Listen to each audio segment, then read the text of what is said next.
గురువుగారు, మనకి ఇంట్లో నిరంతరం ధనప్రాప్తి కలగాలి అనేసి కోరుకుంటారు. ఎవరైనా సరే ఇంట్లో ధనప్రాప్తి అనేది ఖచ్చితంగా ఉండాలి. నిరంతరం కాకపోయినా కానీ సరిపడా అయినా ఉండాలి అనేసి కోరుకుంటారు. బట్ ఏంటంటే మనకి ఇంట్లో వచ్చేసి నిరంతరం ధనప్రాప్తి కలగాలి అంటే మనం ఎటువంటి దీపారాధన చేయాలి అంటారు లక్ష్మీదేవి అమ్మవారికి? తప్పకుండా అమ్మా. ముఖ్యంగా ఇక్కడ అక్షయ తృతీయ నుంచి ముందు వచ్చి 3వ రోజు వచ్చేది అమావాస్య. అవును, ఈ మూడాలు కూడా వచ్చాయి. అమావాస్య వచ్చింది, అమావాస్య తర్వాత వచ్చేదంటే అక్షయ తృతీయ. అంటే ఈ మూడాల్లో ఎటువంటి పనులు చేయకూడదు, శుభం అశుభం కార్యక్రమాలు ఏది చేయకూడదు అంటుంటారు.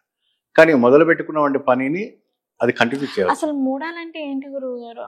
మూడాలు అంటే అప్పటికి మనకి ఇక్కడ చెప్పేది ఏంటంటే అమ్మా,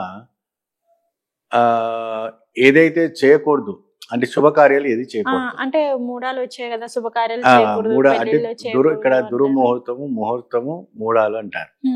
అంటే మంచి రోజులు చెడు రోజులు అన్నట్టు. ఈ చెడు రోజులు ఏంటంటే ఎటువంటి కూడా కార్యక్రమాలు చేయరు. ప్రతిష్ట కార్యక్రమాలు, కళ్యాణాలు, గృహప్రవేశాలు, మరి శ్రీమంతులు ఇటువంటివి, తర్వాత పెళ్ళైన 16 రోజు పండుగలు ఇవంటివి కూడా ఏమి చేయకూడదు. ఇవన్నీ మూడాలు అంటే ఏంటంటే మూడముకి కిందికి వస్తుంది. మూడం అంటే ఏంటంటే నథింగ్ ఈజ్ దేర్, ముందు శూన్యం. ఆ సమయంలో కావాలని మనం ఏదైనా చేసాం అనుకుంటే మొత్తం తొలగిపోతుంది. అందుకే పెద్దలు ఏం పెట్టారు ఏంటంటే మూడాల మాసాల్లో ఎటువంటి కార్యక్రమాలు చేయకూడదు. ఏ కార్యక్రమాలు చేయకూడదు, మనం ఎటువంటి పనులు కూడా అసలు అప్పుడు ప్రారంభించదు. ఇప్పుడు కొత్తదిగా మూడాలు ఉన్నాయి కదా అనేసి మీకు అడ్వాన్స్ ఇవ్వటం కానీ, మూడాలు ఉండే అనేసి అగ్రిమెంట్ చేసుకోవటాలు కానీ, మూడాలు ఉంది కదా మేము మూడో నమ్మకం ఏం పట్టించుకోవని మీరు జాయినింగ్ అయిపోయారు అంటే 3వ నెలకు 3 మాసాలు మీకు స్టార్ట్ అవుతుంది. సంవత్సరం పొడుగున మూడాలే. ఇంకా ఏ కార్యమైనా మూడాలే. ఇంకా ఇప్పుడు ఇల్లు మొదలు పెట్టుకుని ఇంకా మూడాలే. అబ్బాయి ఏం మూడాలో ముహూర్తం పెట్టుకున్నాం ఏం కానీ కష్టాలు అంటారు. అవునవును, ఏ ముహూర్తంలో మొదలు పెట్టామో తెలియదులే కానీ బట్ అన్ని అందుకని ఈ యొక్క విషయాలు పెద్దవాళ్ళు చాలా గట్టిగా పట్టుకుంటారు. ఈ 3 మాసాల్లో ఎటువంటి కూడాను అశుభము శుభము కార్యం చేయకూడదు. కానీ ఎవరైనా అకస్మాత్తుగా పోయేది అనేది మనం చెప్పలేము. పుట్టడం మరణం అయితే భగవంతు చేతిలో ఉంది. మరి మూడాల్లో పిల్లలు పుడితే ఎలాగా, మూడాలో చనిపోతే ఎలాగా అనే ప్రశ్న కూడా చాలా మంది మనకు మెయిల్స్ మెసేజ్ గా వచ్చింది. అంటే ఇప్పుడు ప్రకృతికి విరుద్ధంగా అయితే మనం ఏం చేయలేం. ప్రకృతి సహకరిస్తే మాత్రానికి ఇప్పుడు జీవం సహజంగా సాగిపోతున్నప్పుడు ఇప్పుడు పుట్టినప్పుడు వాడికి ఎటువంటి జ్ఞానం ఉండదు. మరణించిన తర్వాత వాడికి స్పృహ తప్పిపోతుంది. అంతేనమ్మా.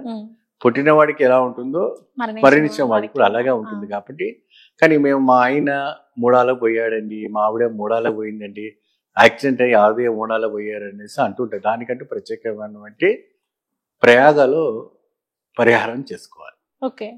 ఎక్కడ చేసుకోవాలమ్మా? ప్రయాగ అంటే అది ప్రయాగ అనేసి ఒక ఊరు ఉంటుంది. ఆ ఊర్లో చేసుకుంటే మనకి సరిపోతుంది.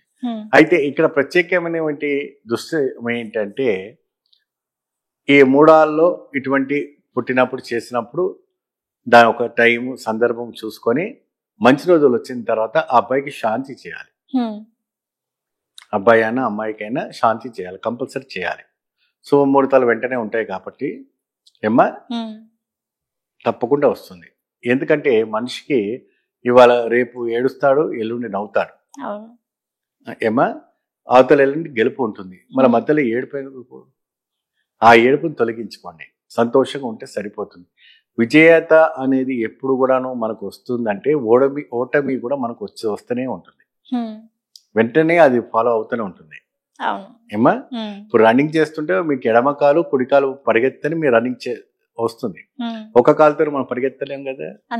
ఓటమిని విజేతను రెండు కలిసి వస్తుంది. కాబట్టి ప్రతిదానికి కూడాను సరి సమానంగా తట్టుకునేటువంటి ఒక శక్తి మీకు ఉంటే అది చాలా బాగుంటుంది. అయితే ఈ పుట్టిన వాడికి మాత్రమే ఎటువంటి అయినా దోషాలు ఉంటే అది తర్వాత శాంతి చేసుకోండి, ఇబ్బంది ఏం లేదు. మరి మీకు 21 రోజులు కూడా ముహూర్తాలు పెట్టుకోవాలి కదండి. 11 రోజులైనా కూడా మేము అది బాలింతలు పుణ్యవచనాలు మరి ఇవన్నీ కూడా పురుడు పునస్కారాలు చేసుకోవాలి కదా. అంటే అవి పెట్టుడు ముహూర్తాలని ఉంటాయమ్మా. ఏముంటాయమ్మా? పెట్టుడు ముహూర్తాలు పెట్టుకొని చేసుకుంటే సరిపోతుంది. తర్వాత శాంతి చేసుకోవచ్చు. అప్పటిదాకా దీన్ని మనం ఇది చేయలేం కాబట్టి ఇంకోటి, నిరంతరంగా ఇంట్లో దీపము పెట్టుకుంటే మనకు లాభ్యం. అంటే అమావాస్య రోజు నుంచి 3వ రోజు వచ్చేవంటి అక్షయ తృతీయ రోజు వరకు. ఏమ్మా, ఆ అక్షయ తృతీయ రోజున ఈ ఒక 5 రకాలైనటువంటి నూనె,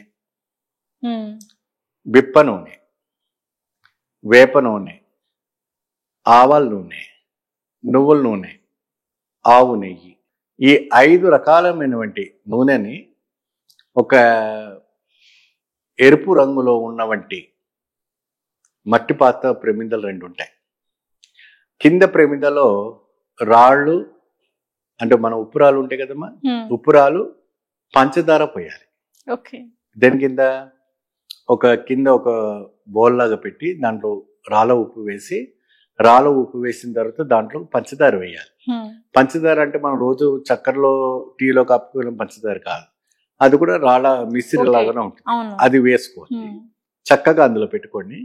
దానిపైన ఆ ప్రమిద పెట్టి మీరు 5 రకాలమైనటువంటి 100 గ్రాముల నూనె తీసి పెట్టి దీంట్లో 5 ముఖాలు అయినటువంటి వత్తులు పెట్టాలి, పంచముఖం.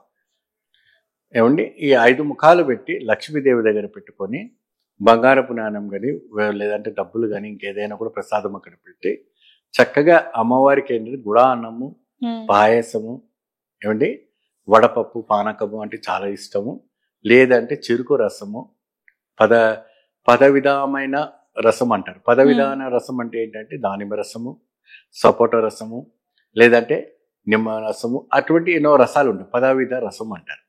ఆ రసాలన్నీ కూడా అమ్మవారి దగ్గర పెట్టి చక్కగా నివేదన చేసుకొని ఆ అమ్మవారికి చివరిగా దద్దోజనాన్ని పెట్టాలి ఆరతి ఇచ్చే సమయంలో. ఉపశాంతి. దద్దోజనం అన్నం ఏంటంటే పోపు పెట్టినటువంటి ఒక పెరుగన్నం ఏదైతే ఉంటుందో దానిపైన ఇంత బెల్లం ముక్క, అంటే ఈత బెల్లం ముక్క అని దొరుకుతుంది, అది పెట్టి అమ్మవారికి నైవేద్యం చేయండి.